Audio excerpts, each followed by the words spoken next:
नई आदत शुरू करने का श्रेष्ठतम तरीका बेहतर व्यायाम की आदत को बनाने के लिए 2001 में अनुसंधान करने वाली ने ग्रेट ब्रिटेन में 248 लोगों के वास्ते 2 हफ्ते का कार्यक्रम बनाया। अध्ययन में शामिल लोगों को 3 समूहों में बांट दिया गया। पहला समूह नियंत्रित था। उनसे सिर्फ ये कहा गया कि वे ये देखें कि वे कितनी बार व्यायाम करते हैं। दूसरा प्रेरक समूह था। उनसे कहा गया कि उन्हें केवल वर्कआउट्स को ही नहीं देखना है, बल्कि व्यायाम के लाभों के बारे में भी पढ़ना है। अनुसंधानकर्ताओं ने इन्हें यह भी समझाया कि किस तरह से व्यायाम से दिल की बीमारी, कोरोनरी हार्ट रोग के जोखिम को कम कर सकते हैं और दिल की सेहत को सुधार सकते हैं। अंतिम तीसरे समूह के लिए वही प्रस्तुति रही जो दूसरे समूह के लिए थी, ताकि यह सुनिश्चित हो सके कि प्रेरणा का स्तर उतना ही बना रहे। हालांकि उन्हें कहा गया कि वे एक प्लान के तहत बताएं कि कब और कहां अगले हफ्ते एक्सरसाइज की जाए। खासतौर पर तीसरे समूह के हर सदस्य ने इसके आगे का वाक्य पूरा कर दिया। अगले हफ्ते में कम से कम 20 मिनट का कठोर व्यायाम करूंगा, दिन, इस समय और स्थान। पहले और दूसरे समूह में करीब 35 से 38% लोगों ने हफ्ते में एक दिन व्यायाम किया। दिलचस्प बात यह रही कि प्रेरक प्रस्तुति से दूसरे समूह के व्यवहार में कोई अर्थपूर्ण बदलाव नहीं देखने को मिला, लेकिन 91% लोग जो तीसरे समूह के थे, उन्होंने हफ्ते में एक दिन सामान्य से 2 गुना व्यायाम किया। उन्होंने जो वाक्य लिखा उसको अनुसंधानकर्ता क्रियान्वयन की मंशा कहते हैं, जो एक प्रकार से यह बता देता है कि कब क्या करना है और कहां करना है। इस प्रकार से आप किसी विशेष आदत को अमल में लाने की इच्छा रखते हैं। संकेत जो किसी आदत की शुरुआत करते हैं वे व्यापक स्वरूपों में आते हैं, जैसे जेब में फोन बजने का एहसास, चॉकलेट चिप कुकीज की खुशबू, एम्बुलेंस के सायरनों की ध्वनि। लेकिन इनमें 2 सबसे ज्यादा सामान्य संकेत होते हैं, समय और स्थान। क्रियान्वयन की मंशा इन दोनों संकेतों का इस्तेमाल करती है। व्यापक रूप से कहा जाए तो क्रियान्वयन की मंशा को रचने का फॉर्मेट होता है, जब X स्थिति आती है तो मैं Y रिस्पॉन्स दूंगा। सैकड़ों अध्ययन बताते हैं कि क्रियान्वयन की मंशाएं लक्ष्यों पर टिके रहने के लिए प्रभावी होती है, चाहे इस बात का सटीक समय और तिथि लिखकर रखनी हो कि आपको किस दिन फ्लू का टीका लगवाना है या आंतों की जांच के लिए कोलोनोस्कोपी के अपॉइंटमेंट के समय को दर्ज करना है। इससे इस बात के अवसर बढ़ जाते हैं कि लोग रिसाइक्लिंग करने, पढ़ने, जल्द सोने या सिगरेट पीना छोड़ने की आदतों से जुड़े रहेंगे। शोध करने वालों ने यहां तक पाया है कि जब भी लोगों से क्रियान्वयन की मंशाओं से संबद्ध प्रश्नों को पूछा जाता है तो मतदान का प्रतिशत बढ़ जाता है। ऐसे प्रश्न पूछे जाते हैं, आप किस मार्ग से मतदान केंद्र तक जाएंगे? आप किस समय जाने का प्रोग्राम बना रहे हैं? किस बस से वहां जाने वाले हैं? सरकार के अन्य सफल प्रोग्रामों ने लोगों को सही समय पर टैक्स भरने की स्पष्ट प्लानिंग करने को प्रेरित किया है या लोगों को मार्गदर्शन प्रदान किया है कि कब और कहां विलंब से ट्रैफिक बिल्स भरे जा सकेंगे। पंच लाइन साफ है, जो लोग विशेष रूप से यह योजना बना लेते हैं कि कब और कहां वे नई आदत के अनुसार काम करेंगे, तो उनके इसका पालन करने की अधिक संभावना रहती है। इन मूल बातों का पता लगाए बिना अनेक लोग अपनी आदतें बदलने की कोशिश करते हैं।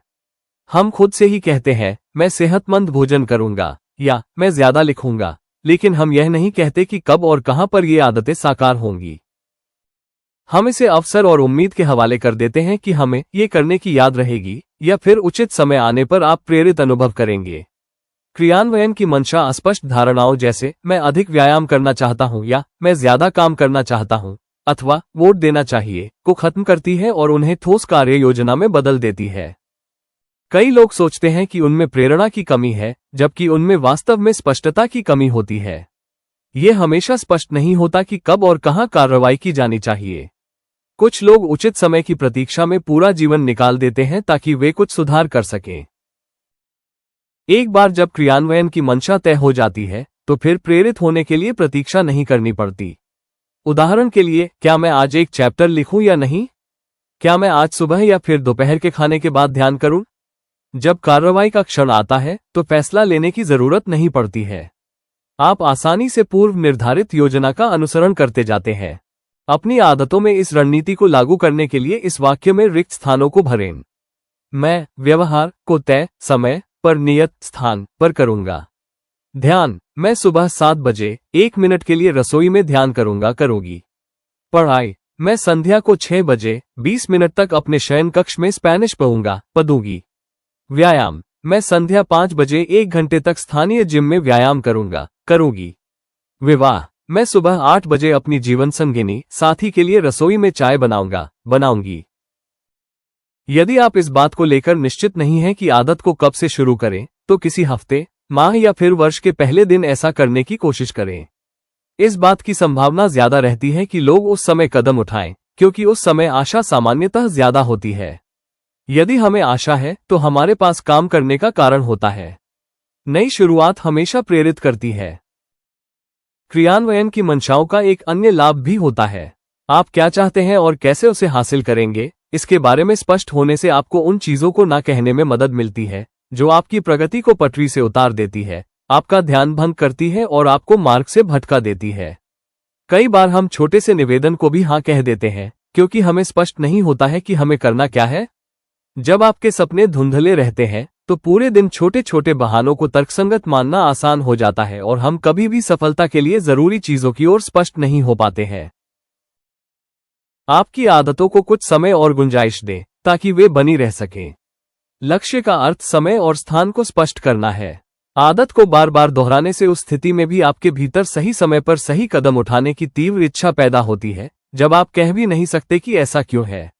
लेखक जैसन ज़चाइक का कथन है, स्पष्ट रूप से जब तक आपके पास विचार की सजगता नहीं होगी, आप वर्कआउट नहीं कर सकते। लेकिन जैसे एक कुत्ता लालायित होने पर लार टपकाने लगता है, ठीक वैसे ही आपकी भी सामान्य तौर पर वर्कआउट के वक्त बेचैनी हो सकती है। अपने जीवन एवं काम में क्रियान्वयन की मंशा को प्रयोग में लाने के कई तरीके हैं।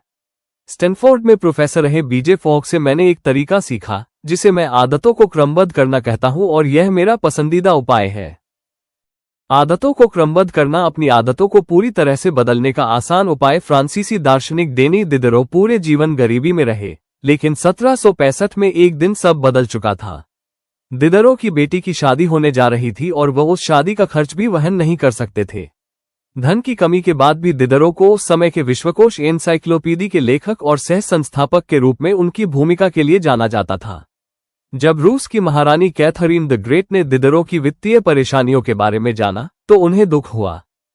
वो पुस्तक प्रेमी थी और उनको विश्वकोश बेहद पसंद आया। उन्होंने दिदरो की निजी लाइब्रेरी को 1000 पाउंड में खरीदने की पेशकश की, जो आज के हिसाब से 150,000 डॉलर से भी ज्यादा है। अचानक दिदरो के पास बहुत धन एकत्र हो गया। उन्होंने न केवल बेटी की शादी में खर्च किया बल्कि खुद के लिए भी एक लाल पोशाक खरीदी। दिदरो का परिधान बहुत सुंदर था, इतना सुंदर था कि उनके आसपास की अन्य चीजें उस परिधान की तुलना में कमतर लग रही थीं। उन्होंने लिखा कि उनके वस्त्र और उनके पास जो अन्य चीजें थीं, उनमें कोई तालमेल नहीं था, न ही सुंदरता थी।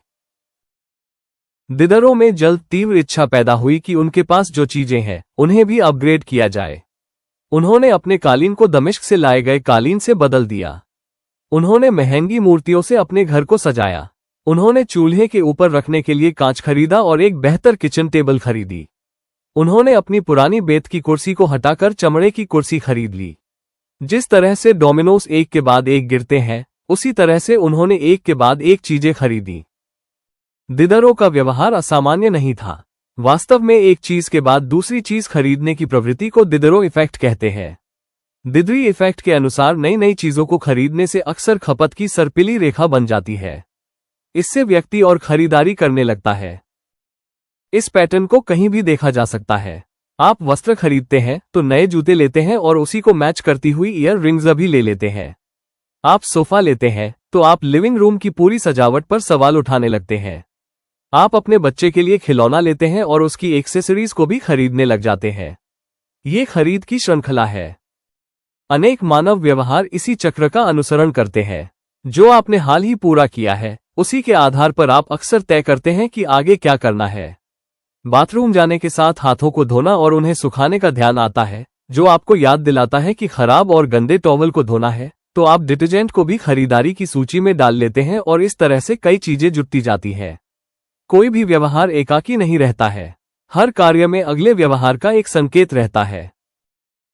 यह महत्वपूर्ण क्यों है? जब नई आदतों को बनाने की बात आती है तो आप अपने फायदे के लिए व्यवहार की कड़ियों को जोड़कर देख सकते हैं। नई आदतों को बनाने का सबसे अच्छा उपाय है कि आप एक वर्तमान आदत को पहचान लीजिए जिसे आप प्रतिदिन करते हैं और फिर नए व्यवहार को सबसे ऊपर ले जाएं। इसे ही आदतों को क्रमबद्ध करना कहते हैं। आदतों को क्रमबद्ध करना क्रियान्वयन की मंशा का विशेष स्वरूप है। नई आदत को किसी विशेष समय और स्थान से जोड़ने की बजाय आप नई आदत को वर्तमान आदत से जोड़ देते हैं। ये पद्धति किसी भी आदत के स्पष्ट संकेत के लिए उपयोग में लाई जा सकती है। इस पद्धति का सृजन बीजे फॉग ने अपने टाइनी हैबिट प्रोग्राम के तहत किया था।